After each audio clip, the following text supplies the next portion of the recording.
There are a few kinds of work that AI can technically do for you, but the moment that you let it, something starts to break down that you likely will not be able to notice, at least not for a matter of months. The work that I'm referring to here is the work that is actually supposed to require you, that you should be spending your time, your effort, your attention on. Personalized outreach, conversations, follow-ups with potential clients or colleagues that you said that you would handle yourself. AI is basically able to do all of that if you choose to let it, and maybe it could even write like you and sound like you if you train it well enough. And that level of effectiveness is exactly the problem that we're all experiencing. The easier it gets to hand all of those things off and tell ourselves that we're being more efficient, the easier it gets to avoid the things that were really never about efficiency in the first place, the things that should be inefficient, that should take longer. Now, I'll be straight up, I could be projecting a little bit in this video because I've experienced these things on a very personal level. Every time that I've tried to automate my outreach because I didn't really feel like doing the outreach, or began building a better system for myself because I could use AI to build a bunch of shit. I told myself I was saving time, I was finding the most efficient way, I was being smart, optimizing for every little thing in my business. But in that time, all I was doing was avoiding the conversations that I, and really only I, can have with people that I want to help. But sometimes the hard, boring work, the personal work, needs to remain boring and personal. If you ever felt off automating something that deep down you knew you should have done yourself, this is that. I'm making this video to draw the fucking line in the sand that nobody else will. What can belong to AI? What needs to remain yours? And how can you tell the damn difference before you begin to automate away every little thing that was supposed to belong to you in the first place, that require your ownership? You're probably watching this wondering who I am. I'm Jesse Hoffman, and I am not an AI expert, but I am a human performance expert. Over the past decade, I've studied performance and organizational psychology, and I now work with 6 to 8 figure entrepreneurs who've realized that more systems, more strategies will not solve the bottlenecks that they're facing. It won't get them to the next level because the real bottleneck, it's internal. And that is the work that I do, fixing the internal systems, the internal layers, that then the business systems, including AI, can layer on top of and amplify. And I'm now finally building a community where high performers can come together and share all of these resources that I've learned over the past decade. If you want to join that community, it's free right now, and I'd love to have you there. The link is in the description. Today, I'm walking through 4 things. The first is the efficiency trap. The second is what gets lost when you fall into that trap. Then there's the integrity test. And then finally, where AI actually belongs throughout all of this. So first, let's talk about that efficiency trap. That idea that everything needs to be as efficient as possible. We need to be so productive. We need to optimize for every single input. I held that belief at one point in time, and there's a part of me now that still holds that belief. But I've learned how to control it, because when it gets out of hand, what we start doing is we start optimizing the human stuff. And when it comes to efficiency, AI is more efficient than anything. It has so much leverage, it can get so much done. It's so easy to say, oh, well, why don't we have it do this, this, this, this, and this? But some of those requirements, those are the human stuff that requires our unique touch, even our flaws, to shine through. There's an invisible cost to the efficiency maxing mindset.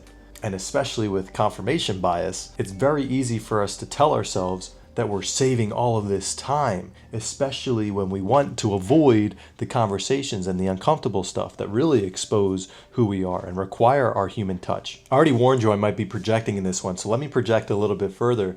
All my life, I spent most of my time figuring out how to do things the better way. And I heavily resisted doing things in ways where I felt it wasn't efficient or it wasn't optimal. But somewhere in all of that mindset trickery, I was avoiding something that I just simply didn't want to do for whatever reason. Maybe it was doing some chores, mowing the lawn. If it wasn't done the best possible way, then I tried to avoid it at all costs. Now, with AI, everything can be done more efficiently forever. And so that process might never end unless you really just sack the fuck up and realize some of the work that needs to be done should be boring. It should have a lot of cognitive friction, because that is where we grow. That is where we shine through and show our unique capabilities. I think a part of that experience growing up and being so hard-headed in that mindset has allowed me to see when other people are in that same trap. And at the end of the day, through doing that, I've learned for myself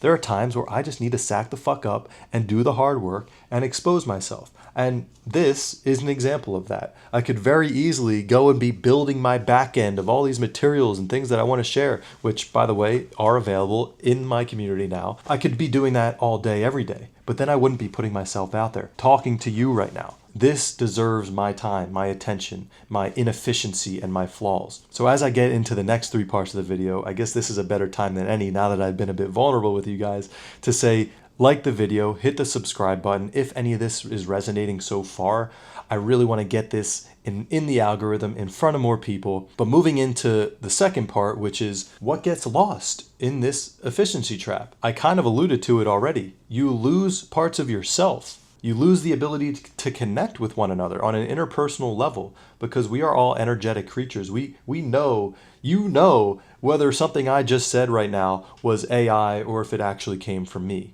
So true connection means showing up for yourself and not relying on all these other tools to do your outbound DMs for you or send out emails for you. Sure, you can automate newsletters and train it to speak like you, but when you're really trying to connect with someone, you're going to lose that connection trying to automate certain things. And when you lose that ability to read whether or not something deserves your time or attention, that creates a pattern of avoidance becoming who you are. And now you have an exponential tool that can reinforce that avoidance. And that goes on to my next point of efficiency, just for efficiency's sake, is undoubtedly eventually going to lead to a loss of integrity. Because if you're sacrificing something that's truly meaningful to you, that is tied into your identity, your values, and you're giving it away just because it's more efficient, you are no longer a person of integrity. You're giving away parts of who you are.